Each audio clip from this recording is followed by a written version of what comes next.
Thanks for joining us today. Well, Vicky's Country Home, a YouTube channel that's got a lot of great recipes and great content. She has asked anybody who wants to participate in her collaboration called Family Memories Monday. So this is my first contribution to that collaboration, and I encourage you to go over and check out Vicky's Country Home. All right, so I've got two of my wonderful family members. So Mr. Patient, the incomparable, irreplaceable, and then the invaluable Little Miss Homemaker. Okay, I'm making chicken enchiladas. This is from a recipe, recipe that a friend gave me, but she had brought this dish to us when we had our first child 25 years ago. And it was so wonderful. And for years I went right by her recipe. We've loved it. We'll talk about that in a little bit. But I don't go by her recipe anymore, and let me explain that. All right, here we go. I did misplace the actual recipe, but I've got it in my head, and the tweaks that I have made to it. I have 2 bowls. All righty. And I'm going to let you work on this bowl. Okay. And I have put 16 ounces of sour cream in each of these 2 bowls.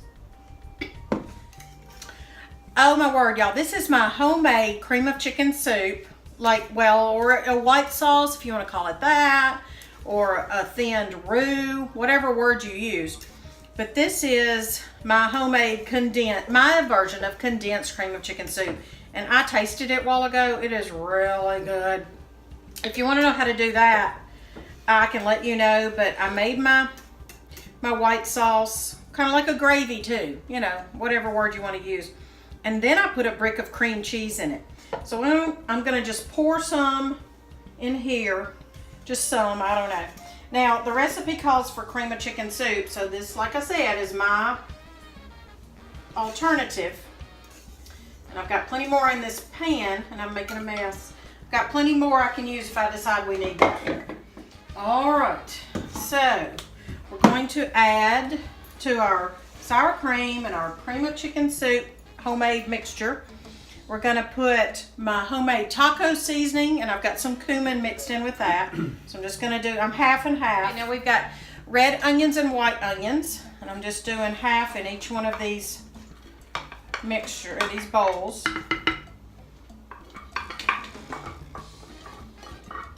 So this recipe, like I said, it's a family memory for us because our friend brought it to us when I had our oldest son, and it's so delicious. And since then we've had it for birthday dinners. Had it for all kinds of stuff. Yeah, birthday dinners and just because. Yeah, but it's a little bit, it's a process. But you love it, don't you? You want to tell how much you love it? Green chilies. How do I tell how much I love it? I know. Well. Now, what I'm doing here, and the reason we have the 2 bowls going on, you can make one huge bowl of this and then take the mixture out and put some in another bowl. What you're doing is you're reserving some for the top, and then the big bowl is going to have the chicken. So it's the very same stuff, but the big bowl is going to have the chicken. Okay, so let's see. We've got our sour cream and our condensed cream of chicken soup. We've got our green chilies, our black olives, our white onions, red onions, homemade taco seasoning and cumin. I did reserve some black olives for the top. Then I've got this for the top as well. Green onions cut on the bias, sliced kind of, catty-cornered, if you don't know what that means. And then fresh cilantro. Oh, this was so good when I was cutting it.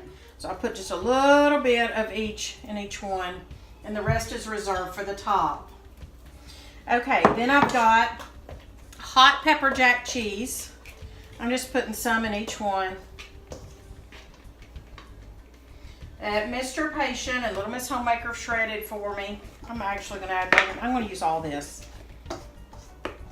And I've got a Colby jack cheese, and I'm going to put some of that in our mixture, but we're also going to save some for the top.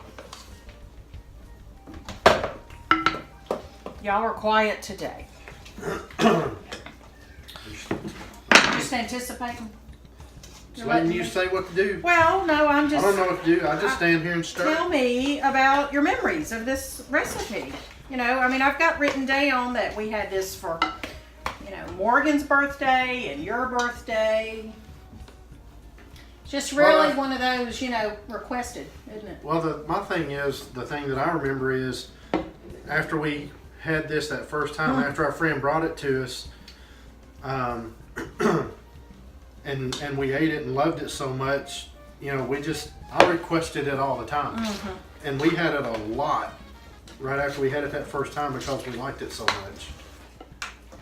I'm going to add some more of my homemade, whatever you want to call it, cream of chicken soup, because, you know what? I'm going to add all of it. Because I'm going to, this is technically, I mean, I'm not using a recipe's in my head, but this is going to be at least double the original recipe amount. Okay, I have some more memories. I used to be a caterer. A caterer is somebody who cooks for people and gets paid. The reason I owned my own catering company. And the reason I quit doing that is because people didn't want to pay the prices, and I wasn't asking much at all, was I? No. At all. But people don't seem to understand how much food costs and the labor that's included. In fact, one event I did for a lady, I priced it beforehand, and it took so long. You know, I was a one-woman show plus him. One woman plus him. And it took so long that actually I lost money on that. So I don't cater anymore except to my family. Well, and plus where she was trying to do catering was a rural town, somewhat depressed financially, so it wasn't like a big city where you could really make money catering. Right. Also, Mr. Patient's grandfather, who was a very wise businessman, kept telling me, he said, Katie, you're not charging enough. Well, people didn't want to pay. So anyway, I don't cater anymore except to my family. But I did use this a lot. This was very requested when I catered. And a lot of times what I did in my catering is I catered, people wanted me to cook their dinners. Like I had one lady who wanted me to cook 7 dinners and deliver them to her so she could have them all week for her family. So anyway, that is, this is one of those things that really bolstered my catering business. And people somehow didn't mind paying for this recipe. They requested it over and over and over and over. Okay, I've just added chicken, shredded chicken, and you can see the link above on a fast way. I mean, what is it, 30 seconds, 20, to shred the chicken breast. Yeah. So this is organic, free-range chicken breast. And so I've just added that to this bowl only. And then, I'm going to add just a little bit more, but that's going to leave me some for chicken salad or something else. Why did you do it in just that bowl only? So I put it in just this bowl only because this is our filling. Good question. She asked, if you can't hear her, why I only put the chicken in this bowl. And that is because this is our filling. So I have, now if you are a low carb, you could probably do this. Just use your particular flour to make your homemade cream of chicken soup. I did use unbleached King Arthur flour to make this white sauce, but you could do that. And then I'm using low carb tortillas that I bought at the store. Some are whole wheat and some are white. And what we're gonna do is, well, let's just show. Okay, let's show you how we do this. So I have 2 different sizes. I'm just taking some filling and putting it on here and rolling it up. Mr. Patient has sprayed our pans, and we have a smaller pan here. See, those fit just fine. So what we're gonna do is we're just gonna fill these tortillas and put them in our pans. This is going to be good. Oh my, we serve this with, or used to, and we're going to tonight. Mahatma rice. Remember, it's so good. And I bought some canned black beans. Thought we could maybe, you know, refry those or something. And I've also, Little Miss Homemaker's made some 3-bean salad for tonight, haven't you? Yes, ma'am. So we'll have to link that video up here for them to see. And some guacamole. Oh, that's going to be good. And we've got my homemade salsa from this summer. We could pull that off the shelf. It's going to be good, I think. Yep. Don't you think? Of course. Okay, so that's what that looks like. And then we're going to get our topping. And we're going to just spread this over the top. We probably have more than we need. That's okay. Well, you know, this is a forgiving recipe. Just play with it. I do try to cover as much as I can. If you don't cover parts of the tortillas, then they're going to be crusty. So if you like that, that's fine. All right, we got another guest in here. Okay, and then we're going to just sprinkle some black olives. There we go. And we've got some green onions. I could put this, I should have put this on top of my cheese. Sprinkle it with some more Colby Jack. You can get all decorative and make little, you know, rows or whatever, columns if you want to. But that is what it looks like before it goes in the 350 oven for about 35 minutes. So the chicken enchiladas, it's going to be yummy, isn't it? Yes. All right.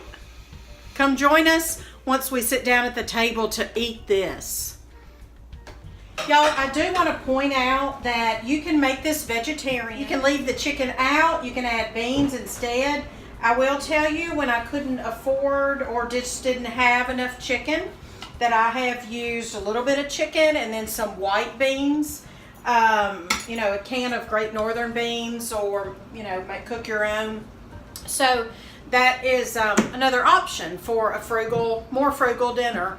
And then if you wanted it a little more vegetarian. Okay, we have several in here, and you just kind of look to see where to divide it. What we do, because we're not trying to make it look beautiful, we just take the spatula and, you know, run it down the middle. But if you wanted the entire thing, you could figure that out.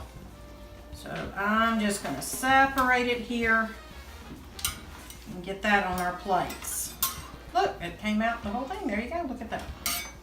All right, now we'll say you're welcome. So we'll get the next one. I hope y'all will try the chicken enchiladas. Please subscribe below. It helps to make our channel better. We hope that you'll follow us on heritageways.com, our website that was launched just last month. We're also on Instagram at heritage.ways, and Twitter and Facebook every now and then. So we hope you'll walk along with us, walk life with us, share community, and enjoy chicken enchiladas.